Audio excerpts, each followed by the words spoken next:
Hello, my name is Rene Vogt-Lowell. I'm going to try to do what I did at STEM Tech to demonstrate the difference between the two apps that we used. We are converting our desktop articulations software, which was the human body articulations, over to mobile. We tried two different versions. We tried to make it immediately accessible straight from the original desktop code just to see what it would be like. And then we went ahead and made a mobile optimized version of the same software. But this is going to be kind of tricky because I'm crunched over like a hunchback here because I'm trying to use the camera here on my desktop, and I got to do this and kind of go backwards opposed to how I normally work. As you all would imagine, this is going to be weird. The first one's going to be tough because it's the desktop version, which is not optimized. So the layout's going to be pretty crazy. It's going to look just like the one on the desktop, and it's not going to be small enough to fit on the screen. But the point is, it works straight over from Flash in Flash Builder. Being able to take that code and put it on Android was the point. So I'm going to go ahead and start that guy up. That's this little dude right here. He was initially called Articulations. We turned him into the Skeletal Pal mobile app after that. So pressing on that one. Ooh, we see my face twice. That's not cool. A little slower at first. And if you can see, that's the same desktop look. If you'd seen any of the earlier demos I had done on this desktop articulations lab, you'd see what I was referring to, but nothing's changed here. Just the fact that it actually works was what we were going for, you know. It's nice to be able to port the same software over to many different devices and develop for many devices without having to actually change the code too much.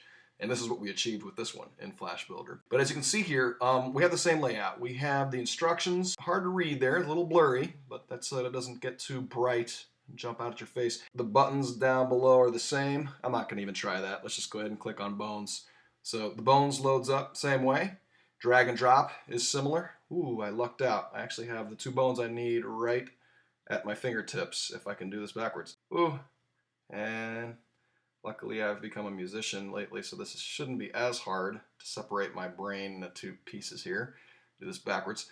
So the reason I dragged that skull up there is because that's the first instruction at the bottom of the screen. If you look down below, it's now telling us to articulate the mandible. It's kind of blurry, but it says articulate the mandible with the skull. So before it was just saying grab the skull, and the students needed to know how to find that. So now the next instruction, boom, drop them on there.